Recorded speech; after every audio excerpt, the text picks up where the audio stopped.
Live from downtown Detroit, Local 4 News at 6 starts now. A layer of haze hanging over the big house in Ann Arbor and, in fact, over much of Michigan tonight. That's right. The air quality has been hovering around the unhealthy for sensitive groups range for most of the day, but many are still feeling the impact. Thanks for being here with us. I'm Kimberly Gill. I'm Devin Skillian. The Canadian wildfires are again sending smoke our way, triggering air quality alerts for us in Michigan and in more than a dozen other states. So let's start things off here at 6 with Kim Adams. We're getting a little too used to these alerts, Kim. Well, that's right. And I've had a lot of people ask me, why is this happening? I've lived here my whole life and haven't seen this. Well, it's honestly just the sheer volume of wildfires that are burning out of control in Canada, historic levels. So we have not seen that many wildfires, and then the weather pattern doesn't help by pulling that smoke down. So really, it's just a volume issue, the number of wildfires up in Canada burning out of control. Here in Detroit, we've seen an improvement over the last 30 to 40 minutes. We've now moved from unhealthy for some all the way to moderate and even good in parts of northwest Livingston County up into Flint. And as I widen the view, a cold front came through this morning, and that really helped to push a lot of that smoke to our south, which is not good news for Columbus, Ohio, where they are sucked in with hazardous levels there. But most of the smoke is going to move to the east of us. So here's where we are right now. We're at moderate, but we do expect it to improve. And you can see this is a look. This is actual wildfires that are burning out of control. And look at the concentration here up in parts of west and northwest Canada. And that's pulling down that smoke with this, this frontal boundary pushes the smoke down to our south. But we've seen a lot of this smoke over the summer and will continue. It's still fire season, so this won't be the last time we've got an air quality alert. But there's not one for tomorrow. As we look at the skyline in downtown Detroit, looks nice. We've got temperatures in the upper 70s to low 80s. Next, we have to talk about a chance for storms later on in the week. Didn't even want to say it. Didn't roll off my tongue there after the weather we had last week. But we do get a break for a couple days, so I'll have your forecast in just a couple minutes. All right, Kim. Well, the call to 911 was alarming. A person with a handgun on 9 Mile just west of Van Dyke in Warren. When two Warren police officers rushed there, they could see the person and the gun, and he was a child in crisis holding the gun up to his head. Sean Lay is live now. Sean, these officers making a great save here. We're going to show you this great save on body camera video. But first, a call to 911. That call, man with a gun, has to be one of the most intense calls police officers can get this day and age. And these officers pull up, and in a second, they see the man, they see the gun. They clearly see it's a teenager in crisis. He's crying, shaking. The gun is up to his head. So these guys focus more on that person, not so much what's in his hand. I'm 17. You're 17? Okay, what are we doing here today? Hey. I just want to die. I don't want you to die. The police body camera worn by Warren Police Officer Chad Rosso, the camera letting you see everything that he can see, and you can hear everything the officer is saying to a teen with a handgun who says he wants to die. Instead of focusing on the gun, Officer Rosso focuses on the person, clearly in crisis. Let me help you. Can I help you? I'm not here to hurt you. I started talking to him about his family. I started talking to him about the people that would be directly affected by him committing this act. The teen tells the officers he was released too soon from a mental health care facility. Officer Rosso and his partner, Officer Charles Cobble, tell the teen they will personally get him the help he is in need of if he drops the gun. You can hear the gun hit the pavement. Stop. Hold on. Turn around. You're okay. You're okay. You're okay, buddy. Hey. That teen, you can see, is relieved. He breaks down. Someone is finally listening to him. When he put that weapon down, I was so relieved. You know, I probably wanted to cry like he did. He was actually a really nice individual, and we put him into handcuffs. He was just upset. You know, he was going through a crisis, and we recognized that, and we acted appropriately. Acted appropriately, making a great save here. The officers keeping their word, taking that teen in part to a healthcare facility where he can get treatment. He's getting help tonight. His father was there at the healthcare facility to meet his teen, holding on to him. He turned around and thanked Officers Rosso and Cobble. Good save there.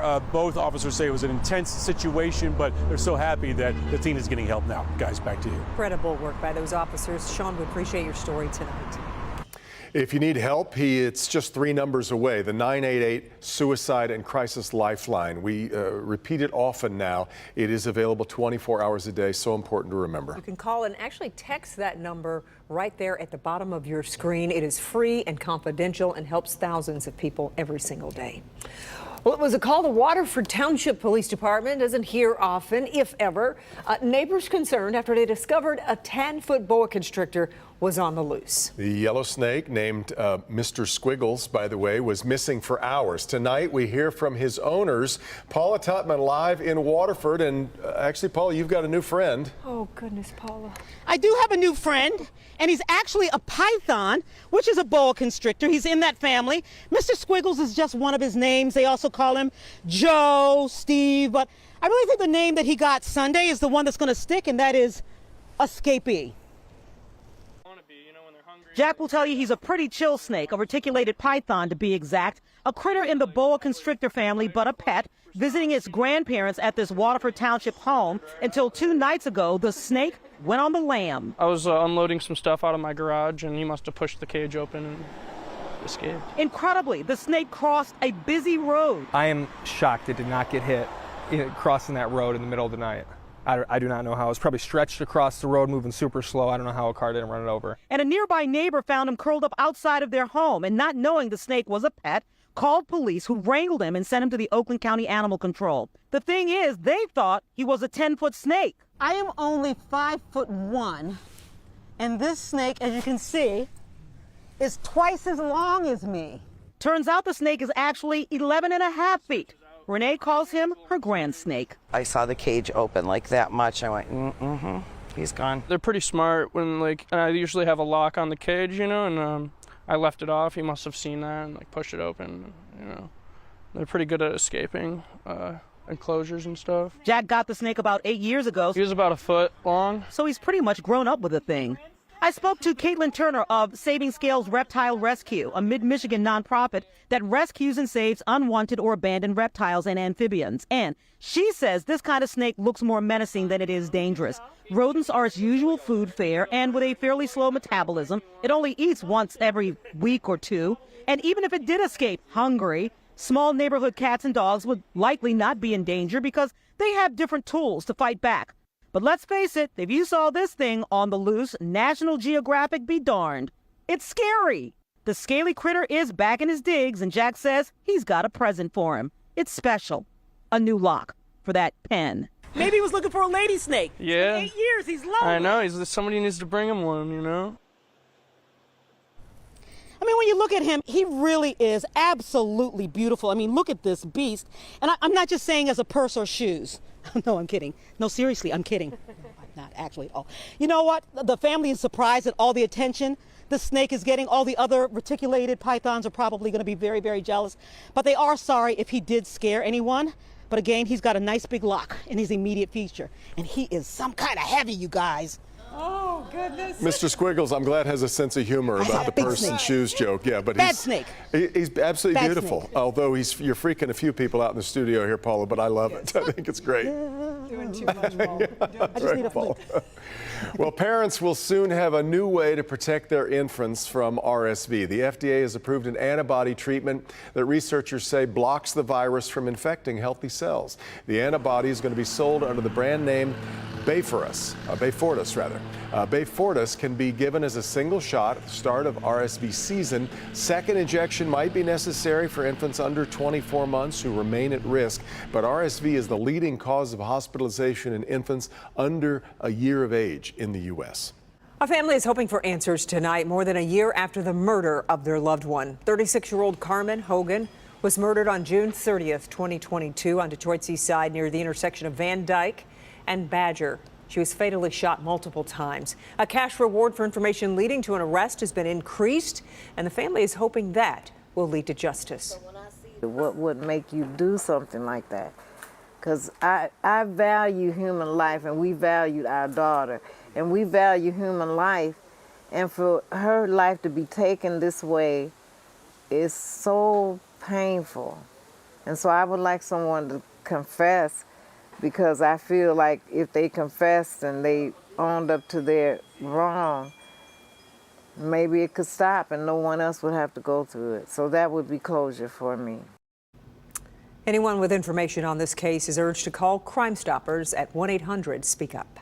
The Oakland County Sheriff's Office is asking for your help tonight finding the suspects who shot a man with disabilities with a pellet gun and then mocked him. Well, this all happened around 12:17 a.m. Saturday near the intersection of Bennett Street and Baldwin Road in Pontiac. So let's get out to Victor Williams. He's live. Victor, Sheriff's Office offering a reward here.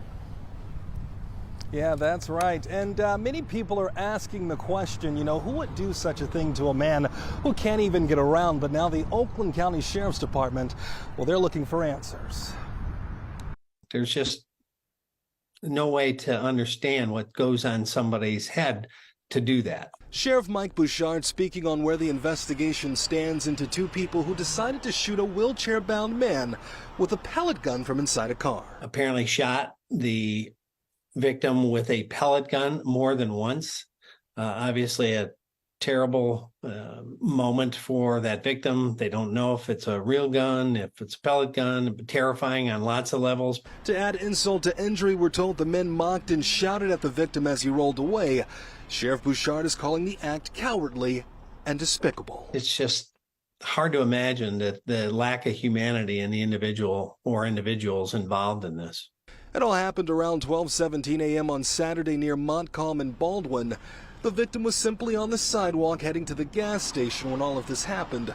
The shocking sense of it all rubbing people in the area the wrong way. It's hurt and sad that people, jump on or shoot people with pellet guns, and especially a crippled guy. He can't defend himself. We're told this man was treated at the hospital for some minor injuries. As far as the car that is responsible, we are told it is a small beige sedan that pulled up and then started firing that pellet gun. So we know the Oakland County Sheriff's Department is offering a $1,000 reward to anyone who has information leading to an arrest. In Pontiac tonight, Victor Williams, Local 4. Okay, Victor, thank you.